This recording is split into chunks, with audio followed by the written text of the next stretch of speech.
तुम्ही ज्या प्रकारे असं म्हणताय त्या प्रकारे डायरेक्ट देवेंद्र फडणवीसची ह्याच्याशी संमती आहे असं तुम्हाला म्हणायचं आहे का? असं आहे की देवेंद्र फडणवीसांची संमती आहे नाही असेल नसेल तर मग देवेंद्र फडणवीसांना अजितदादांना पत्र लिहून नाराजी व्यक्त करणं किंवा नवाब मलिकांना आमच्याबरोबर असणं हे आम्हाला मान्य नाही किंवा आमच्या तत्वात बसत नाही असं पत्रानं सांगण्याची आवश्यकता काय भासली एक.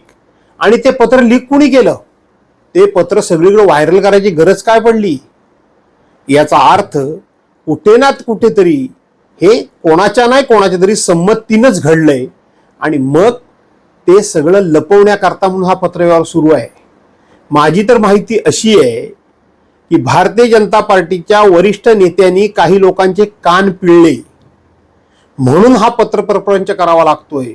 म्हणून या ठिकाणी ही पत्र अशा पद्धतीचं लिहून ते व्हायरल करून मी नाही त्यातली आणि दाजीबा कडी लावा आतली हा उद्योग सुरू आहे. पण मी एवढंच सांगेन, जो बूंद से गई वो हौद से नहीं आएगी. नवाब मलिकांच्यावर आरोप आहेत ते खोटेच आहेत हे मी अनेक वेळा सांगितलेले आहेत. पण खोटे आरोप करणाऱ्यांनी सुद्धा नवाब मलिकांना आपल्या बाजूला बसवून घेतलं.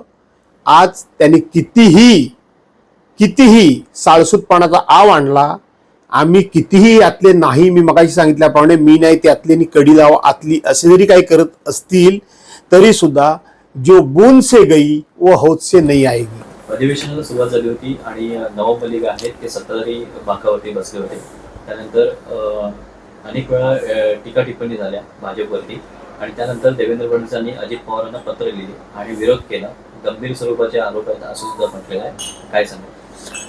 मी सुरुवातीलाच आमदार नवाब मलिक यांना धन्यवाद देतो की त्यांनी जाऊन ते सत्ताधारी पक्षाच्या बाजूला त्यांच्या मांडीला मांडी लावून बसले आणि एक प्रकारे भारतीय जनता पार्टी आणि शिंदे सरकार यांना त्यांनी पाठिंबा दर्शवला. याबद्दल मी मनापासून नवाब मलिक यांना धन्यवाद देतो, त्यांचं कौतुक करतो.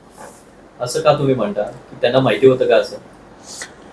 असं आहे की तुम्ही जर गेल्या 1.5 वर्षातलं राजकारण जर बघाल, एकनाथ शिंदे हे भाजपाबरोबर गेले, त्यानंतर अजितदादा पवार भाजपामध्ये गेले.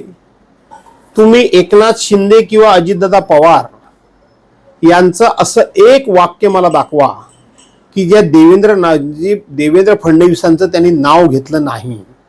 देवेंद्र फडणवीसांना आम्ही हे सांगितलं, देवेंद्र फडणवीसांना आम्ही ते विचारलं, देवेंद्र फडणवीस असे आहेत, देवेंद्र फडणवीस तसे आहेत, हे असं कुठलंही एखादं वाक्य दाखवा, एखादा कार्यक्रम दाखवा, एखादी घटना दाखवा की ते देवेंद्र फडणवीसांच्या नावाचा जयघोष करत नाहीत.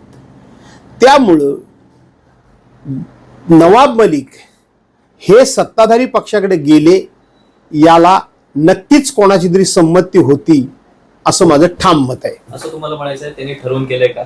100% ठरवून केलेलं आहे. अजितदादा पवारांना समर्थन नवाब मलिकांनी दिलं.